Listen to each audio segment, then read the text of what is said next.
Anyway, during this, I got a note from a friend who had just watched the Open to Greta Van Susteren last night on the Fox News channel. Let me read you the note. Dear Rush, watching Greta's opener just now. She has Amy Kellogg, Fox reporterette, on from Paris. And Amy Kellogg says that one of the two Karachi brothers who killed the French magazine people said that he was moved by images of Abu Ghraib.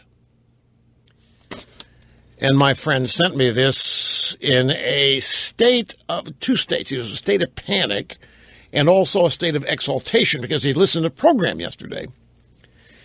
And what we had discussed on the program yesterday, the New York Times, if you'll remember, very, very, very, very worried about a backlash against Islamists, a backlash against Muslims.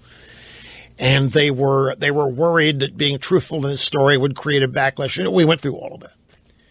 And we had a caller yesterday talk about, the caller called to agree with me that I'd made the point. Well, here's the New York Times worried about backlash. What did they do by publishing the Abu Ghraib pictures? By creating a backlash, they're out there saying George Bush with Gitmo is a terrorist recruiting tool. Here's the New York Times publishing pictures of what happened at Abu Ghraib, prison in Iraq, where we had made a pyramid out of terrorists in their underwear. You remember all that? The New York Times published the pictures to expose the Bush administration, to get them in trouble. New York Times posed the pictures to make the United States look bad, but in effect, they also had this guy, one of the brothers that shot up the French magazine. Hey, yeah, that was the pictures of Abu Ghraib that got me all wanting to get involved in this. And I had to send my friend a reply, as I think you may be looking at this the wrong way. And I'll share with you the right way to look at this when we come back. Okay, so my buddy sends me this note, says that I'm just watching the opening of Greta's show on Fox, and Amy Kellogg reporting from Paris. And she says that one of Karachi brothers who killed the Charlie Hebdo people was, quote, moved by images of Abu Ghraib. And he'd remembered we'd been talking about it on the program yesterday. I chided the New York Times. New York Times, all worried about backlash, but what the hell did they cause? And here was evidence of it. It wasn't just New York Times. Every United States media outlet ran, and the Democrat Party made campaign ads out of those photos from Abu Ghraib. And here you now had a terrorist, one of the two terrorists that had ripped up that magazine and killed 11 people, claiming that he had become militant because of the photos of Abu Ghraib. And this guy said, see, Rusty, they make your point. It's a great. I said, no. I hate to tell you, but you're looking at this the wrong way. You have to look at this. By the way, if Amy Kellogg of Fox is reporting, it means it's on AP somewhere. And it's at NBC somewhere. It wasn't exclusive to her. This is not a put down of her, but it had to be everywhere, is my point. In fact, it was NBC News. During his trial, Karachi testified the alleged ringleader, Farid Betyetu, then a 26-year-old preacher and janitor, taught him that suicide bombers could die as martyrs. But these guys wanted to die as martyrs today. Well, but no, wait a second now. Wait just a second. They wanted to die as martyrs. No, I've not lost my place on Abu Ghraib. Just sit tight, folks. My brain goes in 15,000 different directions at once. They want to die as martyrs, but France doesn't have the death penalty. The cops had to shoot them, but the French don't like the cops shooting guns. It was a real problem. And finally, the cops shooting the terrorists won the day. And they theoretically got to go out as martyrs, but it had to happen. They couldn't be captured if we were going to let them go out the way they wanted to, and it appears that that's what we're going to do.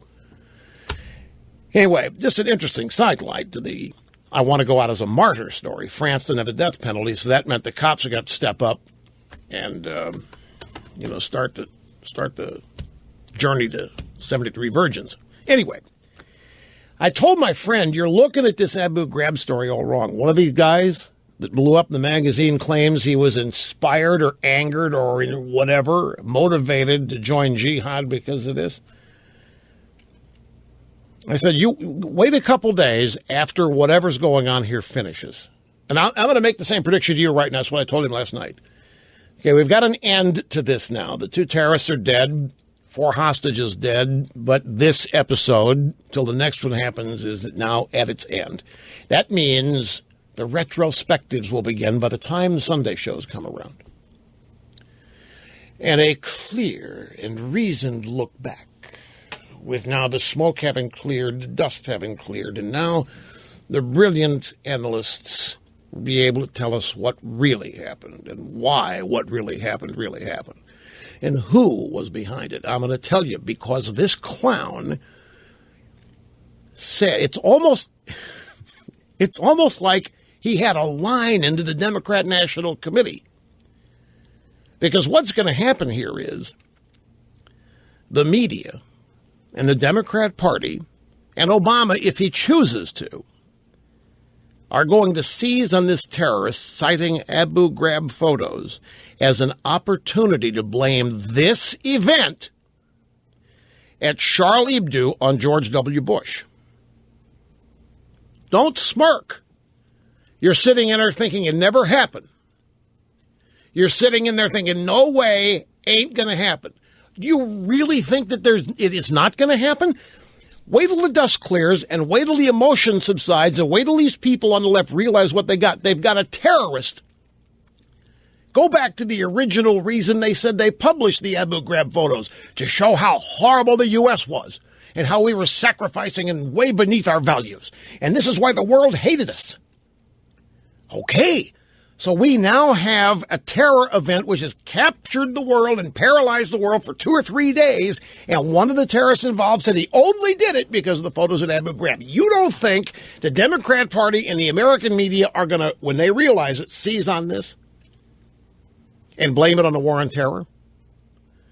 You think they're going to blame this on Al-Qaeda in Yemen? You think they're going to blame this on Sheikh Al-Waqi? You're going to blame this on militant Islam? They're going to blame this on the war on terror. They're going to blame this on the war in Iraq. They're going to blame this on the war in Afghanistan. They're going to blame it if it's Abu Ghraib that made the guy do what he did. Well, who did Abu Ghraib? George W. Bush. U.S. military. You want to make a bet? It's not going to be, I'll tell you what it's not going to be people really, you know what, the New York Times is responsible for this. They published those Abu Ghraib pictures. The New York Times created this backlash. That's what really happened. We have to publish those pictures. But the Democrat Party and the media, the opposition to Bush, was intent on doing so. Obama hasn't stopped blaming Bush for the economy or a whole bunch of this. Why?